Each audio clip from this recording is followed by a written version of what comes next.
We know that major donor fundraising can be a good way to quickly raise some money, but it can be sometimes challenging for nonprofits when reaching out to major donors and when cultivating them. So we're going to speak about top practices with major donor fundraising. So the session aims today are to share learning on major donor cultivation and to increase confidence, knowledge, and skills in identifying and cultivating major donors. So you're all going to share your thoughts, your experience, and your top tips so that we can all learn from each other and maximize this session. So before we start, I just wanted to take a quick poll to see your experience with major donors and so you can all see where everyone's at with that. I'm just going to launch it. It's going to take 2 minutes. Yeah, so you can now answer the poll and I'll share the results live in a minute.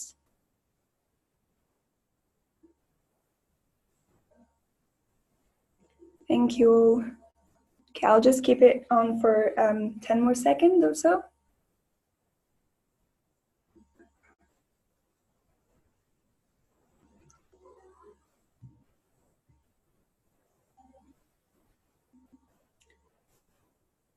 Okay, great, thank you. So it's almost half-half. Half of you are already engaged with major donors. So you're probably looking at improving your comms with cultivating them, and the other half is looking to do their first outreach. So it's really interesting to see, and we'll touch on everything today.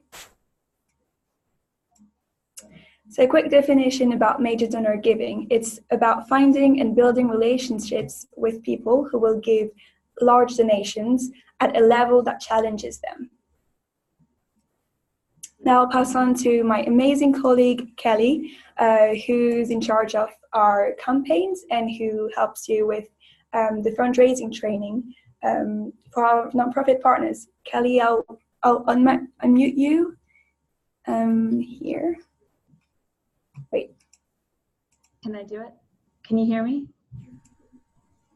I think you're on mute. How about now? I don't think we can hear you, Kelly. Oh, great. Now we can. It looks like Mita and Sarah can hear me. Yeah, I think it's okay. We can hear you. It's good? Okay. Oh, perfect. Can you click on the slides, or do you want me to do it? Am I able to from here? Can I take over? I think so. Let me see. If so, that would be great. If not, we can roll with it. I'll go ahead and start my timer because I want you guys to hear the most from Zach and then get a lot out of the Q&A section. So please don't let me talk too much. But if we could go to the next slide. Yay. All right, so today we're talking about major gift fundraising. And I want to start off with just the premise that major gift fundraising is an art and a science. And I'm going to talk with you a little bit about breaking it down into like a wonky science part. And then Zach's going to bring it to life with the art part. And it's so important to keep both in mind. There's definitely a yin and a yang to the art of major gift fundraising. So good reminders if you're new to major gift cultivation or if you've been in the game for a while. But I also wanted to start with this maybe somewhat obvious question of why make big asks? The obvious answer is because you need to, because your community needs you to, because the world needs you to, future generations, the planet, etc. You need resources to have impact. And so major gifts help you get a long way towards achieving your mission. Additionally, healthy nonprofits, about 80% of their annual budget comes from 20% of their donor base. That's a healthy nonprofit. Most nonprofits operate where 99% of their funds comes from 1% of their donors. That's a bit more risky, but it's a position that a lot of nonprofits are in. So thinking about diversifying who your major gift funders are and having, you know, a lot more than just a small handful is something to think about throughout this presentation, and to think about how your nonprofit is set up. So if we could go to the next slide. Thank you. So this is a sort of basic donor pyramid for how to conceptualize your portfolio of donors at all levels attached to, or kind of floating around the orbit of your nonprofit. So starting at the bottom of the pyramid, we have prospective donors, those who maybe have never given but attend a fundraiser here or there, or know about the work that you do, or in some way, maybe in your network mapping, they're in that like third or fourth ring out. They might be future donors. Then you have this whole realm of first-time donors, donors who have given once, who you might need to re-engage to give again. Then you have your really wonderful membership base, which is hopefully a really fat part of this triangle.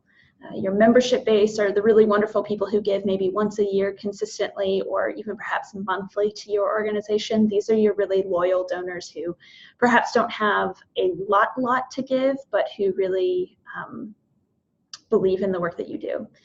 And then you have your major donors. And those are probably fewer in number, but much larger in gift size. And cultivating a membership level donor looks very different than cultivating a major gift donor. So that is what we are here to talk about today. And yeah, we can go to the next slide. Thanks. So the first question, especially for kind of the half of you on this call who were thinking, are you ready to make a big ask? If you're brand new to major gift fundraising, this is the question to start at, because it is not a small task. We can go to the next slide. You want to assess your organizational culture and your need, right? What needs you have to get to major donors? What could you do? What could your impact look like with those additional resources?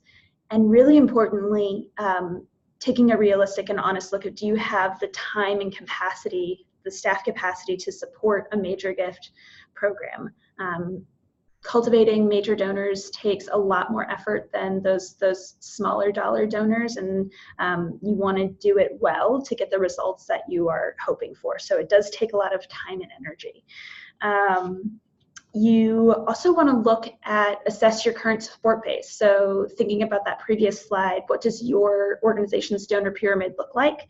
And who's your current donor base? What do you have to start with to start to build out a major gift portfolio? People who are major donors typically start at those lower levels. People don't typically jump into that top level of major giving. I know that's the hope, that we'll all wake up to an angel donor giving $100,000. It happens, but not often, and it turns out major giving takes intentional work over often years. At a previous nonprofit I was at, based out of Boston, we looked back at all the organization's current major donors and what their history was with the organization, and all of them had been giving to the organization for at least 5 years, if not longer. So they had a long history of being connected to the nonprofit. They trusted the nonprofit and they believed in the vision. And through intentional cultivation of those relationships over years, we brought them to giving what they call in this space a capacity level gift. So that's just to kind of give you a sense of the arc. Major donors live in deeper time than one-time donors. So yeah, and also board support. I think boards are, not all boards are meant for fundraising, but you can also change, the makeup of your board and change the intention of it. And boards are a really strong place to start to build out a major gift program if your organization is on step 1. But even if you have major giving program, maybe your board isn't involved yet, and that could be a really great area to look to for growing your major gift program. All right, we can keep going, and I'm going to go a little faster here because I'm already taking up too much time. All right, next slide, how to make a big ask. The most important step, or here's kind of an overview in the next slide of the cycle of donor cultivation. So the part that I think is most important to start out with before you even jump into that fun-looking cycle is identification and discovery.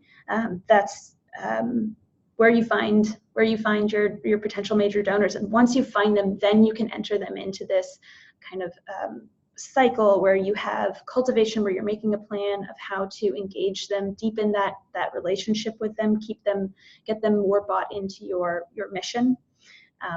Then you build up to the solicitation, the ask for funds, and then confirmation is once you've kind of gotten that pledge, it's actually getting the funds in the door. Sometimes with bigger donations, it's not as easy as swiping a credit card. So sometimes the logistics around that are just as important to get right as is the ask and everything leading up to it. And then finally, stewardship. Once you get that gift in hand, how do you start to do it all over again and create a stewardship plan to make sure that they know the impact of their gift and are in it for the long haul to support the work that you do. So we can go to the next slide and kind of break each one of these down a bit. And we can talk more about these in the Q&A section later, but I wanted to pause on the identification and discovery part of the cycle. There are two different sides of this equation. One are kind of emotional, social interest indicators, if you will, to really see, is this person who I'm looking at who's maybe given once before or as a friend of the board members, are they really the right donor for us? And one is, do they have the right level of interest?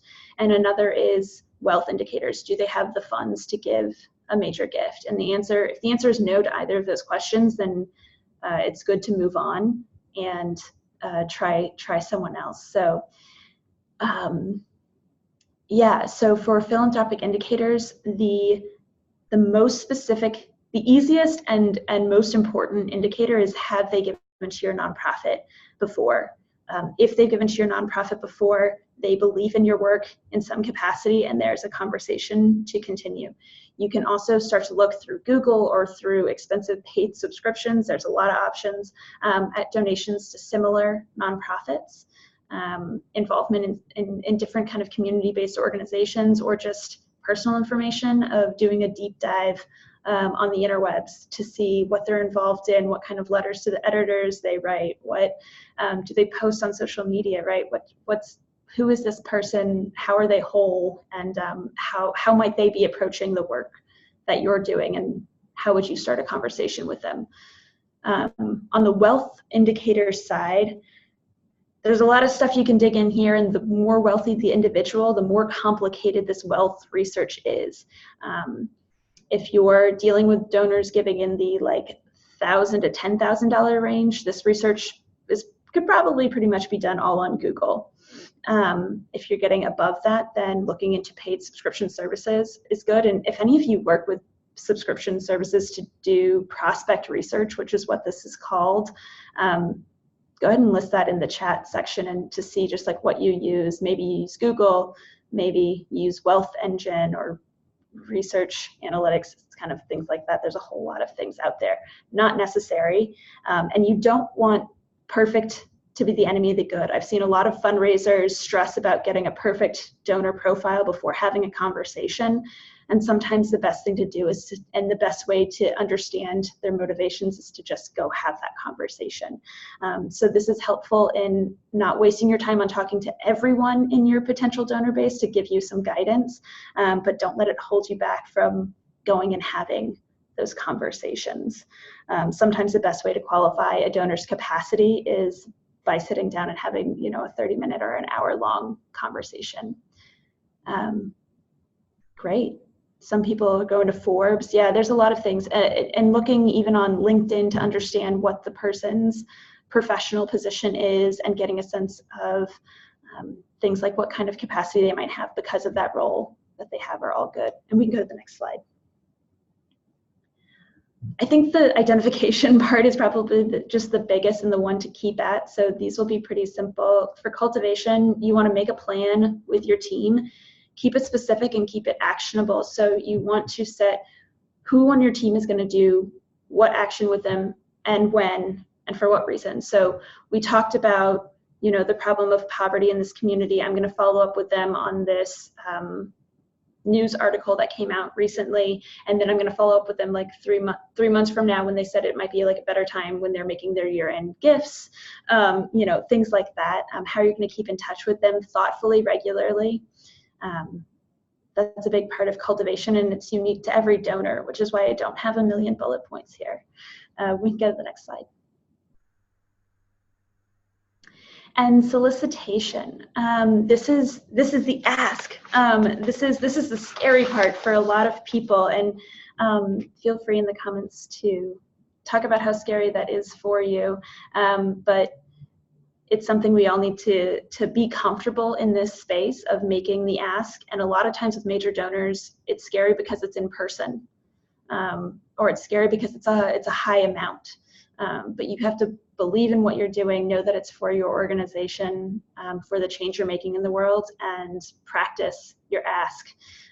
It's a vulnerable space to be in with a donor to ask for this much money. So we can talk more about this in the Q&A section if you guys have questions, but this is a big part.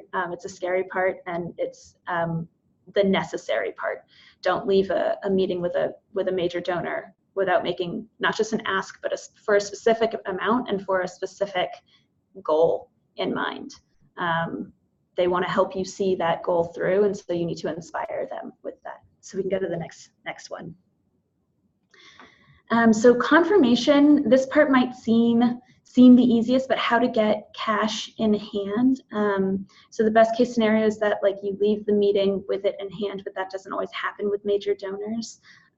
So making sure that you are very clear with the donor and what the next steps are to get that in hand, so that it comes into your organization when you need it, but also when it works best for the donor. It's a two-way street here. So we want to not just be thinking so strictly about our organization's need, but also what's going on in the donor's life and how to make this just a really great experience for them to continue on that relationship. We can go to the next slide. And then stewardship. So this is sort of your ongoing plan of once you've kind of gotten that capacity gift from a major donor to continue this cycle of cultivation on down the road for years to come. Hopefully their point of contact in the organization stays steady for a good portion of that. I think keeping relational continuity in stewardship is really important, but not always possible, and you can get over that as an organization, especially as long as you're taking really documenting really good notes about all of the wonderful juicy stuff you've learned about this person as a whole human who's looking to make the world a better place with your help. So yeah, we can dig into each more of these parts, but let's go ahead and keep going here because I think we all are very excited to hear from Zach, who's really put this cycle of major gift cultivation into action with Weiser International, and we might pause for one more poll before we get there, so we can go to the next slide. And Charlotte, I'll leave it to you on if we should pause for questions here. It's okay. If you guys have any questions, please put it in the Q&A. But for now, Kelly, we've got one from William, who's asking how to bring donors to projects that are specifically about organic farming. So I just wanted to know if you've got like top tips about how organizations can see indicators from donors that might be interested in their thematic.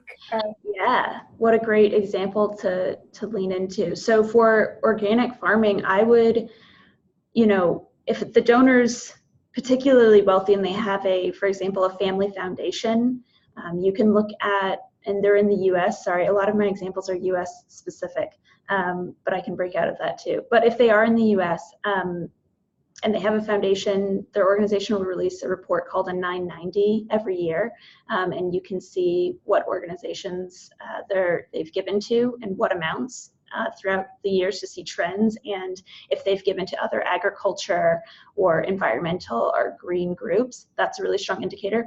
You can do the same thing. One really great scrappy trick is to Google the person's name in Google their name in quotation marks so it finds their name exactly, and then Google annual report.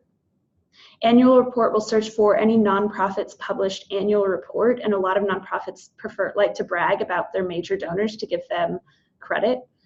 So then, especially if the donor has a unique name, you could start to see where they've given to other organizations, and not just their interests, but their capacity level, because a lot of nonprofits list giving at $1,000 to $5,000, $5,000 to $20,000, and like our angel givers at the $100,000 and up. So you can start to see, you won't see the complete picture, of course, because information like that is not completely public, but you could start to see, hopefully there's kind of a trail to pick up on to help give you some clue about if they're interested. And for identification for kind of those interested in organic farming, I wonder if there are certain interest groups you could tap into, like people who subscribe to certain magazines or belong to certain like nature conservancy groups. If you can kind of get a foot in the door into some of those places, might be a really great place to start. Great, thank you, Kelly. There's also a question about reaching out to large donors in other countries. So if you have tips about this, especially about what to take into account when reaching out to large donors in other countries.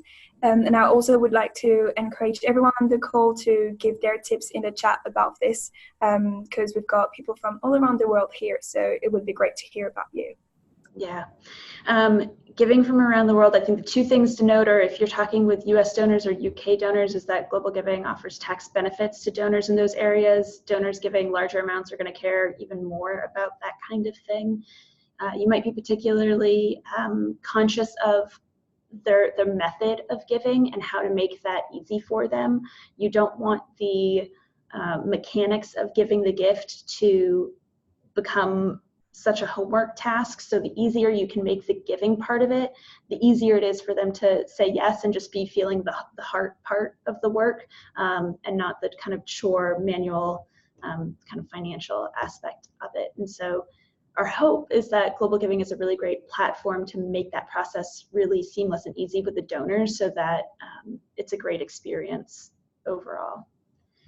But I will say, doing donor research on individuals, it was a real different experience for me when I went from a small organization with most donors in the US. There's a lot of information about US donors. When I was at Harvard University researching mostly international donors, unless they were hyper wealthy, it is a little bit harder to find that exact information. But finding interest information is out there on individuals regardless, and can help you guide your search. Okay, thanks, Kelly. I'm going to now let you lead on the discussion about what major donors care about. So if you guys can share your thoughts in the chat about what you think major donors care about, what you should take into account when reaching out to them, this would be great. I'll let you do that, Kelly. Great, yeah. So like Charlotte said, go ahead and share in the chat. Especially for the half of you on the call who are working with major donors, what moves them. And I think one thing that might be kind of interesting to see is that they're not a unified group. That one of the ways in which a previous nonprofit I worked at, we did a whole bunch of things, and I think that's a number of organizations on GlobalGiving. We worked on environment, we worked on food, we worked on water. And so depending on the donor, we would kind of highlight our work from one of those three different angles. And so some donors came to our work because there were different doors to enter into the space that we care about. And so that's kind of about the work part of it, but there's also another part that's kind of universal that donors might care about, such as impact on the ground, a connection to someone at the organization. Tax benefits might be a small one of them. I don't think that's the most important one. It's not showed up highest in research studies, but it looks like some of you all are coming in. Yeah, because they care about impact and how it will affect their families and the world in the future, definitely. And if it affects them personally too, yeah, a lot of people will give locally for that reason, because they can see the impact that their local community center or library or school has on those closest to them. So seeing that impact in real life is incredibly meaningful and irresistible. Great. It sounds like you guys have a really great sense of why major donors might come to you kind of in the broader general sense, as well as for the specific sense around your work.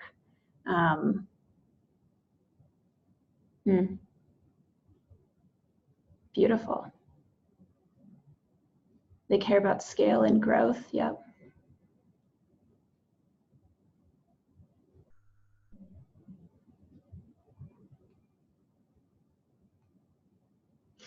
Yeah, and there's some conversation about donors moving towards participatory grant making.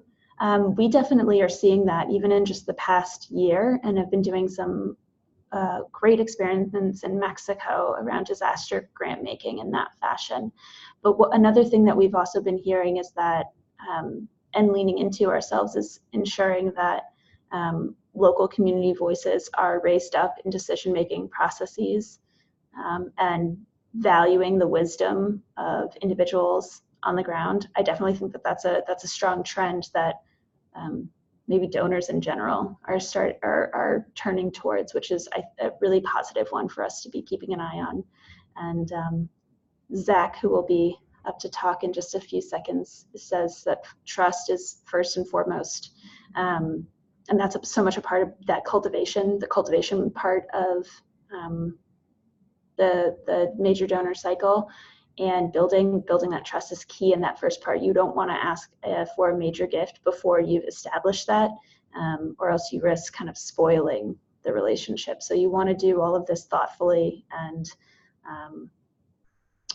kind of with honor. Great. So I think we've covered this. Thank you so much, Kelly, and thank you everyone for sharing your tips in the chat. And I think this sets this in really well for our nonprofit partner, Zach Fowler from Weiser International. He's the executive director, and he's going to share his experience today with us. And yeah, it's going to be interesting. Zach, can you say something so we can see if we can hear you? Absolutely. Hello, everyone. Can you hear me okay? Yeah, we can hear you. Great. Thank you so much, Zach. I'll let you present your experience, and I can click on the slides when you tell me. Sure. Thank you so much. So everyone, thank you so much for being with us today, whether it's morning or afternoon or wherever you're calling in from. I'm really happy to be sharing my experience with major gifts via the nonprofit that I work with, Weiser International. So Weiser is an international collaboration between a team in Kenya and a team in North Carolina within the US. So we have folks on the ground in both places. But right now, we're in the process of shifting more of our fundraising efforts to Kenya.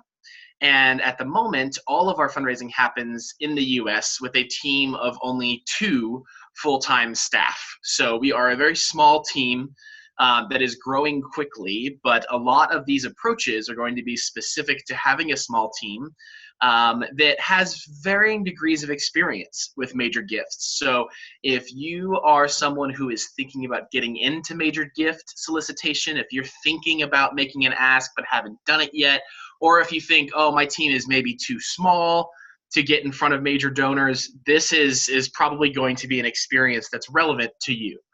So we can go to the next slide. So some of the things we'll talk about are some of the things Kelly has already gone over a little bit. What are major donors? How can we identify them? If someone is a major donor, how do I talk to them? And what are some of the challenges in this process?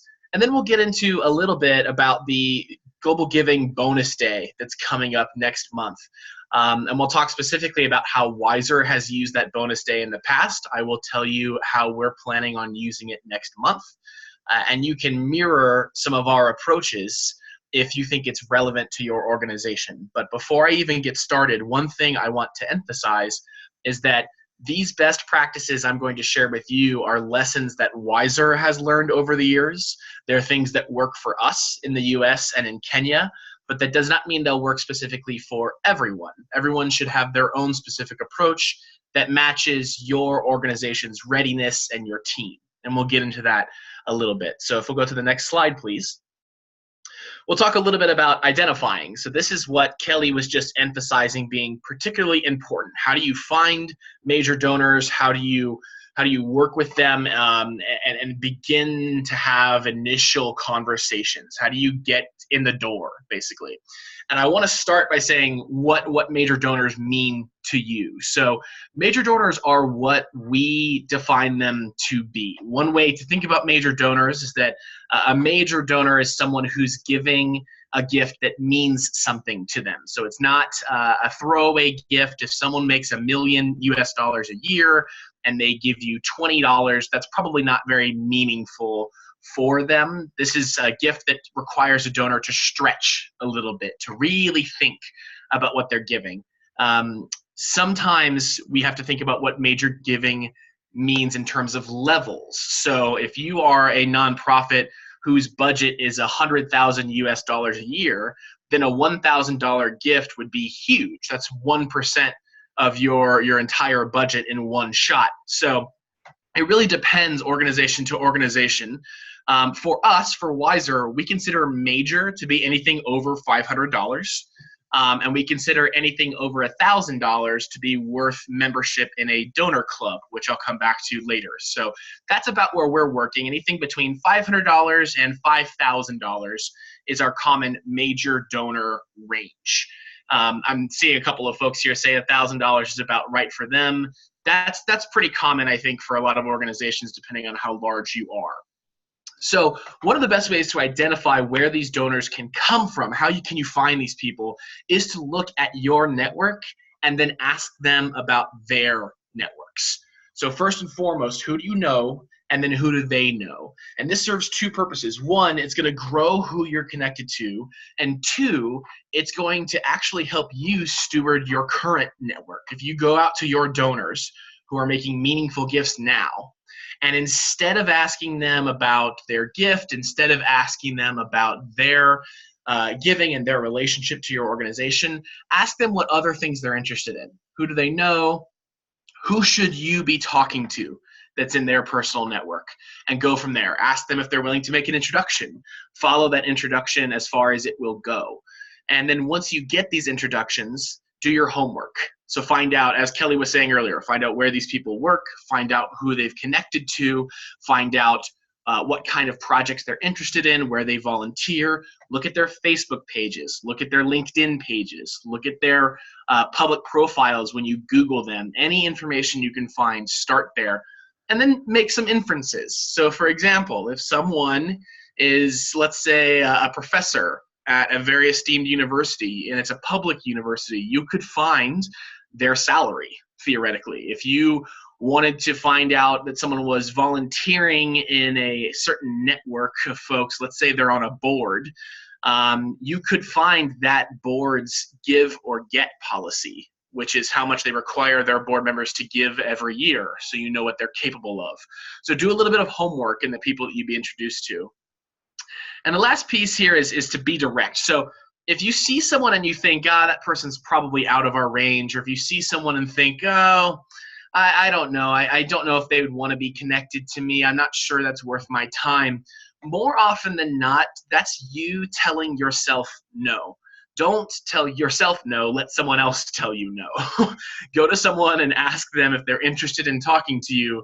Let them say no instead of you telling yourself. Now, you want to be strategic, so don't try everything with every person, but also don't shut yourself off before you've even begun.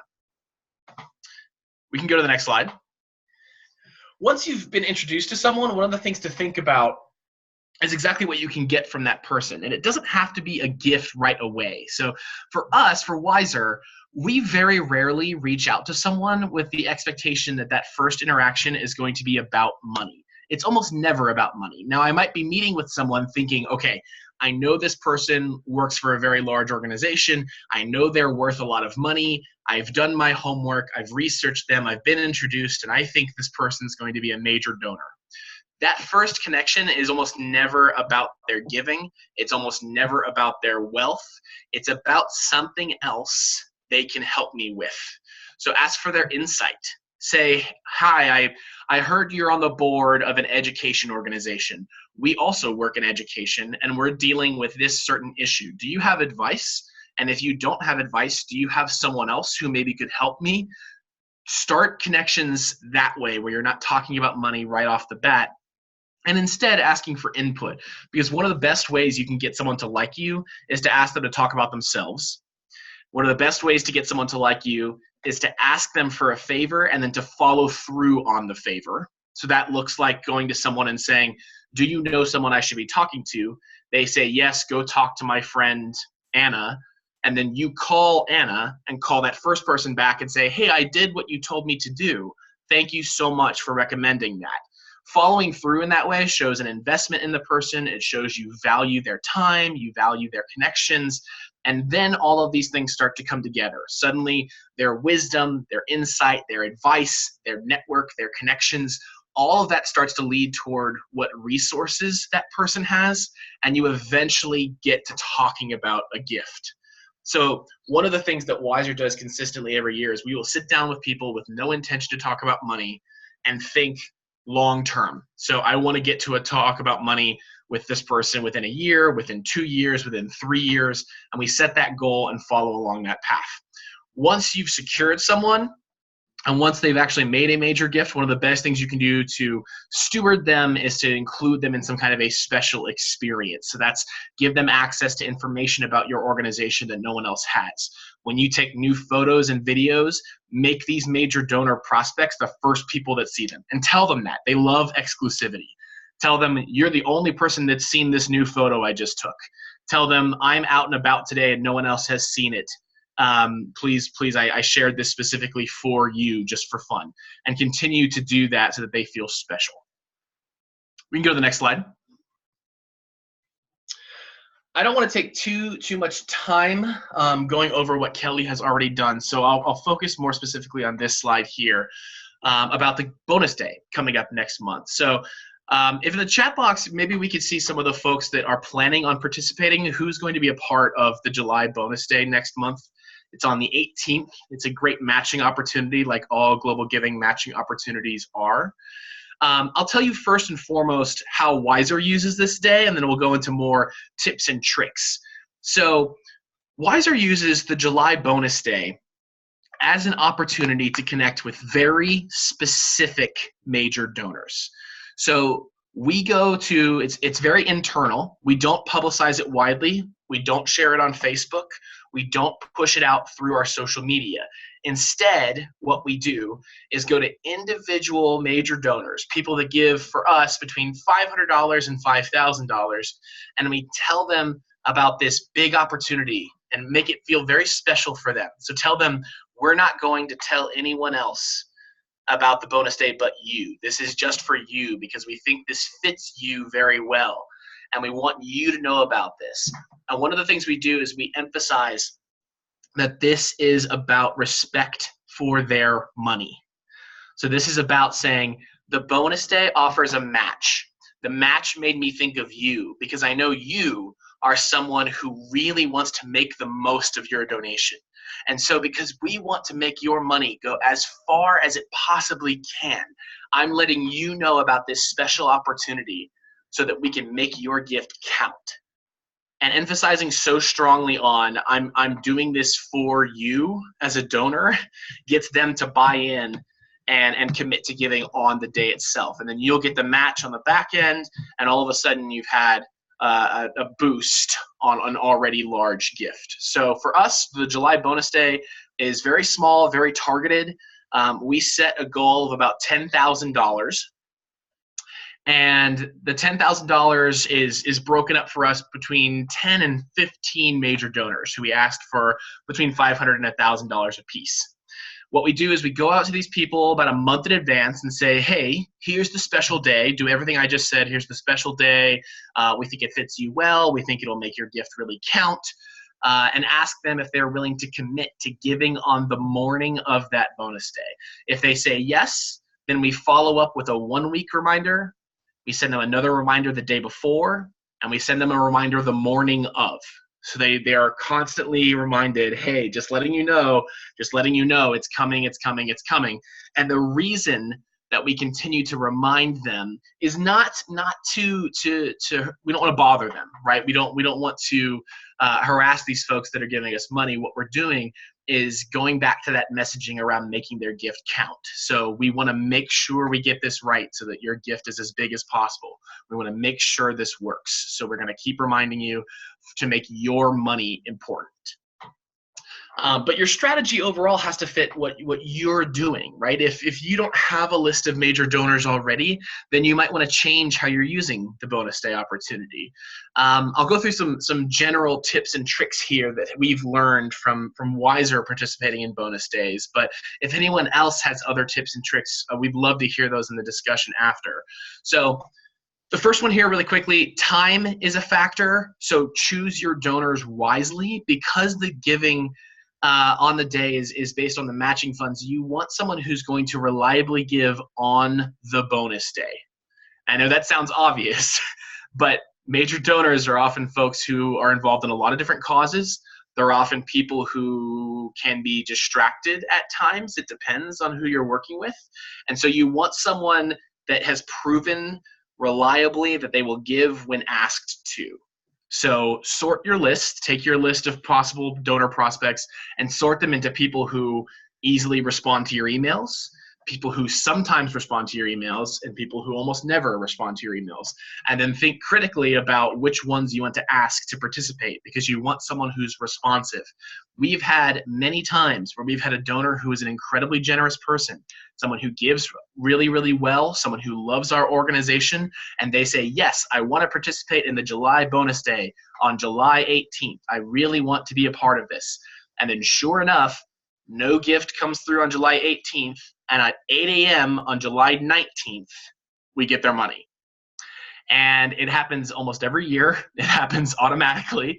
And it sometimes it's just a simple mistake. It doesn't matter how many reminders we send. There's going to be a little bit of room where someone gives it the wrong time, gives it the wrong place, expects some kind of challenge. So that's what I'm talking about when I say balance the risks and rewards here. When you're setting your personal goal for Global Giving's bonus day, think about the fact that you're going to have some things fall through. You might have something go wrong. And so account for that when you're setting your personal target. The other thing here is considering going very small and targeted. So what I was talking about earlier, think about this instead of using the bonus day as a very public ask, a very private ask.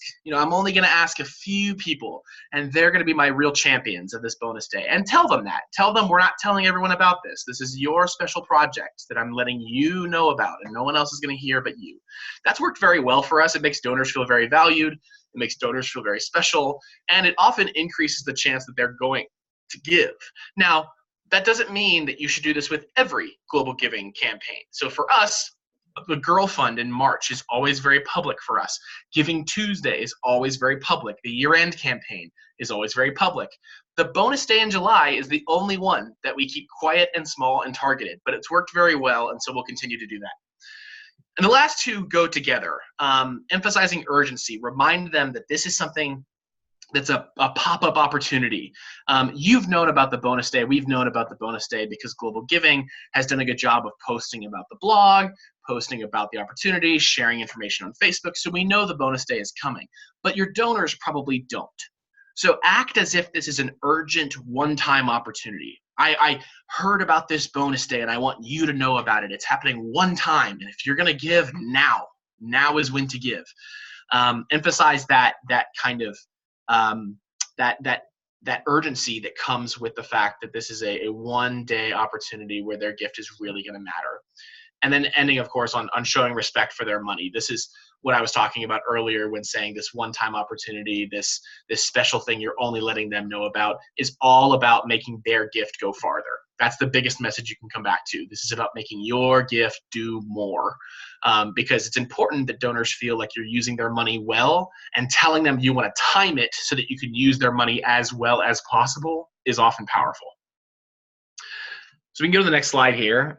This is just to wrap up and remind everyone there's no one way to do this. There are a lot of different approaches.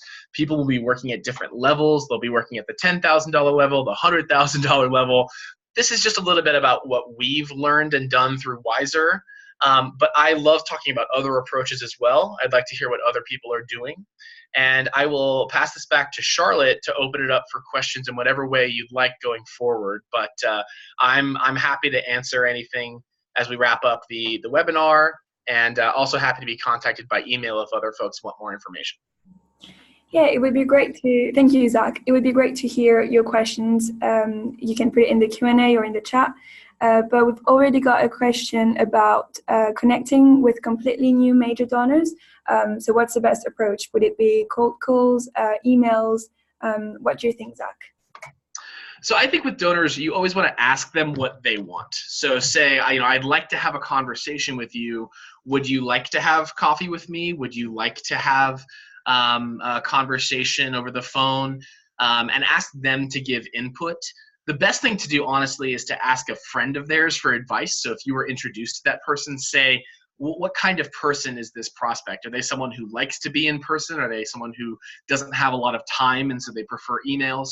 Try to get a little bit more information about how that person likes to be spoken to and go from there. But I would recommend against cold calling. Almost no one is going to respond well to a call out of nowhere where you're trying to build a sustained relationship. You want to give them time to think about it and reflect via email, or you want to give space to meet them in person.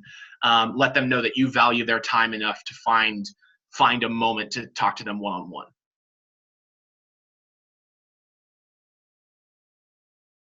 Great, thank you, Zach. Also, if you guys can share your top challenges that you think you've got when reaching out to major donors, you can put them in the chat, and hopefully Zach or Kelly can help you with that. But also, Zach, I wanted to know, because one of the challenges is probably when you put yourself in the donor's shoes and you feel uncomfortable asking them for a big amount of money, what is your top tips about that? How can we as fundraisers feel comfortable asking for a large amount? So the most important thing, I think, is that remember that asking someone for a gift is, you can think about it this way. I'll back up. The best way to do it is to ask a series of questions where the donor always has a way out. So start with, I would like to talk to you about your giving. I would like to talk to you about how you participate in my organization. Is that something you'd like to talk about? So start there and let them say yes, and then say, great, I have this project coming up that I think you'd be really interested in. Do you want to hear about it? And let them say yes. And then say, so the project is this, and this, and it's costing us about this much money. I think you might want to be involved in that. Do you want to hear how? And let them say yes, and then keep going so that they're green lighting you every step of the way. Every step of the way, they're getting to say yes, sure, yes, sure, yes, sure, so that the ask at the end, so I'd like you to give me $40,000 for the project, doesn't come as a shock because they've let themselves be led to that point. The other thing you can do to be comfortable is to know that the number one way that major donors feel comfort is through clarity. There's so much discomfort that comes from confusion. There's so much anxiety around not knowing what an organization wants, not knowing what you're supposed to do. And so being very clear, even though it feels blunt, and it feels maybe a little too aggressive, is often a gift. It's often a very kind thing to be that direct, because then it alleviates a lot of that concern and confusion. So don't be afraid of being direct. And if you are worried that you're going to be brushed off by being too direct, then start with a series of questions that you can get yeses to lead you up to the actual ask about money. Thank you, Zach. I think we have two last questions and then we'll move on to what's next. But we've got some questions about how to cultivate major donors remotely, because some organizations are based in rural places and it can be quite tricky to have face-to-face meetings with major donors. What do you think about that? That's a great question. So I think the only thing I can offer on that is what we've done, and maybe that's helpful for you. I hope that it's reflected for your organization. We work on the ground in an area that's 8 hours west of Nairobi. It's a very remote area. And so if we want a donor to feel grounded in Kenya, it's a challenge to try to figure out how to make them feel connected or how to solicit long distance. So what we often do is we offer them an opportunity to Skype in with program participants. So say, we have a couple of students who would like to talk to you because they heard you are a doctor, or we have a couple of students who would like to talk to you because they heard you work in law. So something about the person and their expertise being useful for your program or your program participants. So that's a good way to start to build a relationship, because you can follow up on, hey, thank you so much for talking to our program participants over Skype. I'd love to have an email chain where we talk about other ways you'd like to be involved, or I'd love to have a call about other things we could try in the future. That's a good way to kind of get your foot in the door and then have follow-up conversations that aren't in person. Another thing is honestly, it's email introductions. It's all about finding someone who knows someone. Go to your current funders and ask them who responds well via email. Make that email introduction, start those conversations there, and then eventually work your way up to a call or a Skype if that's possible. We've done that with donors in Europe, and that's gone surprisingly well, I have to tell you. We got a fairly large amount of funding from a group in Sweden this past year that we only heard about because another funder had connected us to them, and we've never met them in person. So it's very possible, as challenging as it might be. Yeah, and we've got one final question from Willow. Just quickly, if we can hear your thoughts, Zach, about cultivating major donors that you've known from a previous organization, and knowing if it's appropriate to try and cultivate them again with your current organization. That's a great question. That's a very hard question, Willow. My instinct on this is that it's hugely specific to the organizations and your relationship with those organizations. Generally in fundraising, I think it's a bad idea to build any kind of ill will. You want people to generally think very positively of you. It's going to increase your chances that they'll give to you. It's going to increase the chance that you're perceived as trustworthy and as someone who has a lot of integrity. And kind of quote unquote poaching a major donor from a previous organization might be something that raises red flags, either for that person or for other possible donors in your network. You'll be surprised how many people come up from the past. It's a small world in the end, and there's a lot of people you'll meet down the road that might look on that unfavorably. So I lean toward recommending against that. But I think there are some instances where people give to an individual. They're giving in support of you. They're giving in support of your work, and the cause isn't quite as important to them. And if that's the case, it may be possible to bring that person to a new organization, but I would be cautious. Okay, thank you so much, everyone, for your great questions. And thank you, Zach and Kelly, for your awesome insights. I'll now pass on, because we're a bit tight on time, and I'll pass on to Kelly to speak about the July bonus day, which is available for our current partners. And if you're not part of the community yet, you can visit our website on globalgiving.org/join. Miranda, if you could share that in the chat in order to join the community. I'll pass on to you now, Kelly. Thank you. Great. Thanks, Charlotte. Thanks, Zach. Some of you haven't heard about the July bonus day, so you saw there the time is July 18th. The start time is 9 a.m. ET. The start time is the most important thing to note. What Zach didn't mention is that matching funds can sometimes go fast, so we can go to the next slide. And there's $130,000 in matching funds that we're offering up in this campaign, the most ever for this specific one. Again, open to Global Giving partners. So if you haven't joined, these are the types of opportunities we'll have for you on the platform. There'll also be 2 prizes of $5,000 for the projects with the most donors and the most funds raised. And as of today, you all have 1 month to prepare. So hopefully you can put some of these advice and tips about major donor cultivation and all the great things you heard from Zach into play in these next few weeks with a handful of really special and unique individuals. Next slide. This is a really important bit to understand about this bonus day. We have always done a July bonus day. This one's structured a little bit differently, hopefully to encourage your major donors to bump up to a higher giving level. So you can see donations starting at $100 are matched up to donations of up to $1,000, and the higher the donation there, the higher the match. So that's how we've structured it, to encourage higher giving, but also to make sure that we spread around the love to all of our great nonprofits that we're working with. And all of this is explained in the blog post that I shared just earlier in the chat, so you can reference all of this information there. You can go next slide.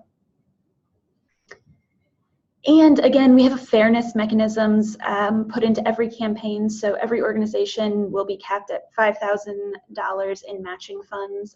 This is to ensure that not one organization runs away with all of the funds, and so that everyone has an equal chance at getting a really big benefit and a really big bump from this day. And hopefully it's a really meaningful part in the cultivation with a few specific and strategic donors who you're working with.